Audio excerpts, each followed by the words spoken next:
खूप अशा नयनरम्य आणि मनोहर वातावरणामध्ये आम्ही इथं आहे. नरसिंहवाडीला आम्ही नावेमध्ये बसलेलो आहे आणि पाठीमागं दिसतंय दत्त दिगंबर यांचं मंदिर आणि आम्ही आता माझ्या पाठीमागं संगम आहे पंचगंगा आणि कृष्णेचा आणि आता आम्ही नावेतून अशा सगळ्या पाण्यामध्ये सफर करायला लागलेलो आहे. त्याच्याही पाठीमागं माझ्या या ठिकाणी संताजी घोरपडे यांची समाधी आहे आणि या सगळ्या वातावरणामध्ये आम्ही इथं आलेलो आहे. हां तर हे सगळं निसर्गरम्य वातावरण या ठिकाणी आहे. चला हो.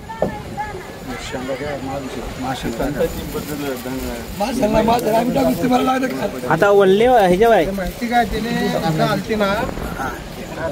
ते त्याला फसून मारलेलं एवढं त्याला फसून मारले सर. सेनापती शिवाजी महाराज ते सेनापती हो तानाजी. आता काय ते संताजी दानाजी यांनी शिवाजी महाराजांचे नव्हे त्यांच्या पुढच्या पिढीचे या ठिकाणी त्यांनी काम खूप केले. तुम्ही वल्ल्यावर आहे का इंजिन आहे काय? वल्ल्यावर आहे. बर होय चांगला आहे. आम्हाला सुंदर अशी सफर करून आणा एक 15-20 मिनिटात.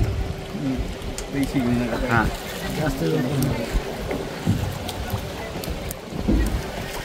महाराष्ट्र पाहिजे.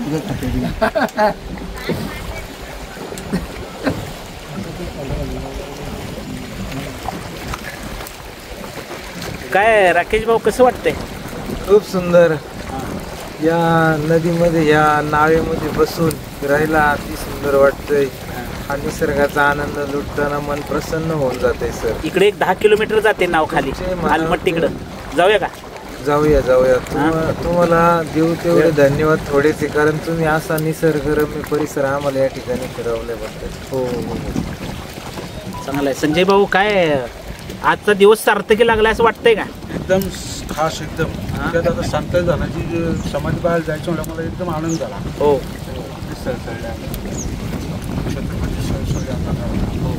ही ऐतिहासिक माणसं सुद्धा या ठिकाणी येत होती. इथं लढाया होत होत्या या नदीच्या काठावरती.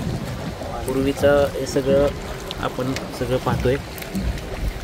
आम्ही आता पूर्वेकडच्या बाजूला चाललेलो आहे आणि हे दत्त दिगंबरचं ठिकाण हे निवासस्थान.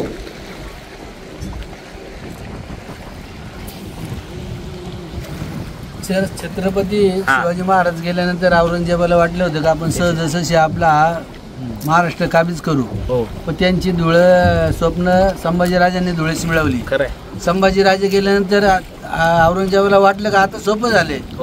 परंतु संताजी धनाजी घोरपडे यांनी तारा राणीच्या काळामध्ये का औरंगजेबाला नको करून सोडले.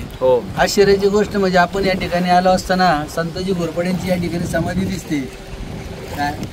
असे शूरवीर ह्या आपल्या महाराष्ट्राने जन्माला घातले आणि त्यांची समाधी या ठिकाणी आपण पाहतोय. आपलं अहोभाग्य म्हणायला लागेल.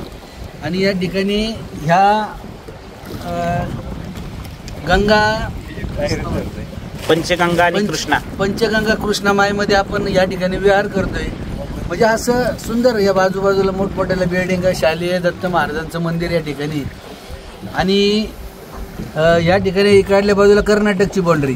असं आहे नयनरम्य वातावरणामध्ये आपण या ठिकाणी प्रवास करतोय. पण सर आपण एक चांगल्या गोष्टीवर बोलतो पण याच्यातून अशी वाईट गोष्ट पण अशी आहे का हा जो बागेचा परिसर या बिल्डिंग वगैरे 19 सालामध्ये या सर्व पाण्याखाली होत्या. म्हणजे हा जो परिसर सुजलम सुफल जरी असला तरी या परिसराला पाण्याचा पण फार मोठा धोका आहे. असे सुद्धा ही लोक चांगल्या प्रकारे इथे राहतात. आणि हे वातावरण आजचं सकाळी जर आपण पाहिलं तर अतिशय सुंदर म्हणजे लाजवाब. त्याला म्हणजे आपल्याकडं बोलण्याला तोडच नाही त्या गोष्टीला. आणि हा आमचा सर्व मित्र परिवार साईकृपा परिवार त्या गोष्टीचा चांगल्या प्रकारे आनंद घेतोय. आणि खास करून म्हणजे तुम्ही आहे म्हणून आम्ही इथं दिसतोय या व्हिडिओमध्ये. खास करून म्हणजे तुम्ही सकाळी 8 वाजताच घर सोडले आमच्यासाठी आणि आमच्यासाठी वेळ देऊन तुम्ही आम्ही ज्या वेळेस ह्या सांगली, सातारा, कोल्हापूर भागात येतो तर त्यावेळेस तुमच्या घरी तुम्ही आमच्या मुक्कामाची सोय करता, राहण्याची सोय करता आणि जोपर्यंत आम्ही तुमच्या परिसरात आहे तोपर्यंत आमच्याबरोबर तुमचं वास्तव्य असतं. म्हणजे हे तुमचं सहकार्य आम्हाला काही कमी लाभत नाही. हे त्याबद्दल तुमचं तर धन्यवाद नाही म्हणायला लागेल, परंतु खूप खूप तुमचं कौतुक करावं तेवढं थोडं आहे का तुम्ही आम्हाला या इकडं आल्यानंतर अनेक लोकांच्या भेटीगाठी घालून देता. आपण माग आलो होतो तेव्हा पतसंस्थेला भेटी दिली त्या, वाचनालयाला भेटी दिली त्या. अशा तुमच्या माध्यमातून इकडं भरपूर लोक आम्हाला या ठिकाणी बोरगाव, पलूस, सातारा, सांगली या ठिकाणी ओळखायला लागले तुमच्या माध्यमातून. ठीक आहे सर अण्णा, आमचं कर्तव्य आहे ते, कारण तुम्ही एवढं समाजासाठी काम करताय. आमचं हे कणभर काम आहे आणि त्याचा उल्लेख तुम्ही आवर्जून केला. मला असं वाटतं की तुम्ही पहिल्यांदाच इथं आला आहे की नाही? पहिल्यांदाच. हां, म्हणजे हे तुम्ही पाहिलं नव्हतं. आता घरातल्या लोकांना हे आणणं हे पण महत्वाचं आहे. तुम्ही आम्ही आनंद घेतो, पण कुटुंबाला आणणं आणि नाहीतर हे व्हिडिओ बघितला की ते म्हणणार की तुम्ही एकटेच फिरून येत आहे. महादेव भाऊ काय घरातल्या लोकांना आणलं पाहिजे. नक्की चालेल की चालेल. आपण नेहमी फिरतो, आता तो त्रास आम्हाला होतोच घरी, आम्ही नेहमी बाहेर फिरतो. आमच्या घरच्या कुटुंबाची लोक म्हणतात तुम्ही नेहमी बाहेर फिरता, तुम्ही आम्हाला कधी घेऊन जाता. तेच म्हणतोय. पण आम्ही जर बाहेर फिरतो तर काही संस्थेच्या कामानिमित्त फिरतो. आता आज बी जरी आलो तरी आज बोराडे साहेबांच्या मुलीचं लग्न आहे त्यानिमित्त आलोच आम्ही. परंतु त्या निमित्तानं ह्या भागातील जे जे कलारसिक आहेत, जे मान्यवर लोक आहेत, बोरगावची काही सरपंच साहेब आहेत, मग यांच्याला त्या कार्यक्रमाचं निमंत्रण अधिक पत्रिका देण्यासाठी आम्ही या ठिकाणी आलोय. आम्ही असं खास फिरण्यासाठी कधी असं मनमोकळे आलो नाही.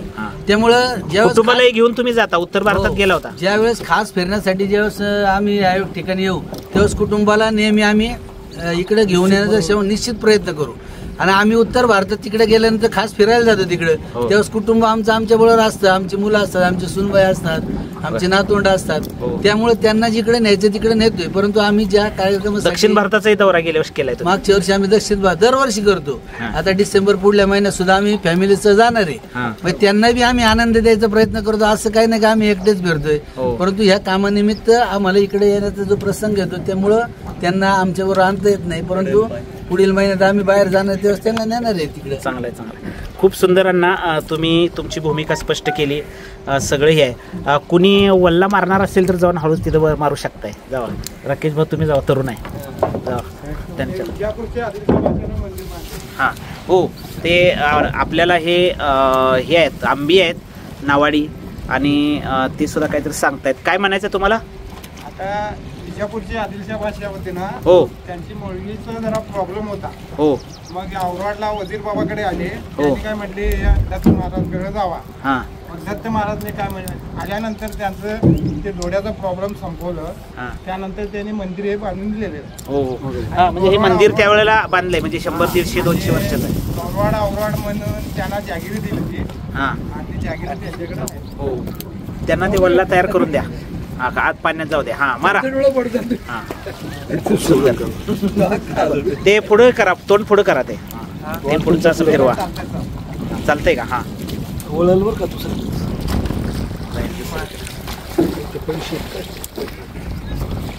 नाव डुलायला लागले राकेश रोडच्या.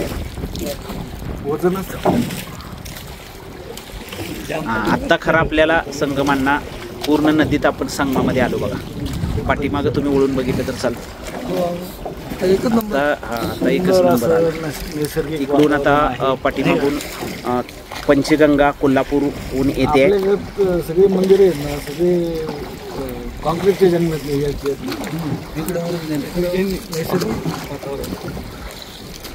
ही पंचगंगा इकडून आलेली आहे आणि या बाजूनं इकडून उत्तरेकडून कृष्णा आलेली आहे. आणि आता खूप पाठीमागं माझ्या ही कर्नाटकमध्ये कृष्णा जाते. तर काय नैसर्गिक वातावरण आमच्या भागात मंदिर. तुमच्या भागामध्ये दत्त मंदिर कुठं आहे? नाही सर, इकडे जे आता वातावरण पाहिलं, नैसर्गिक वातावरण जे बरं का सर. हां, हस्त्याला गेलं राऊंड मध्ये होते ना. नको, वेळ लागेल. बघा तुम्ही काय कसं आहे, लांब जायला लागलो तिथं थांबणार वगैरे.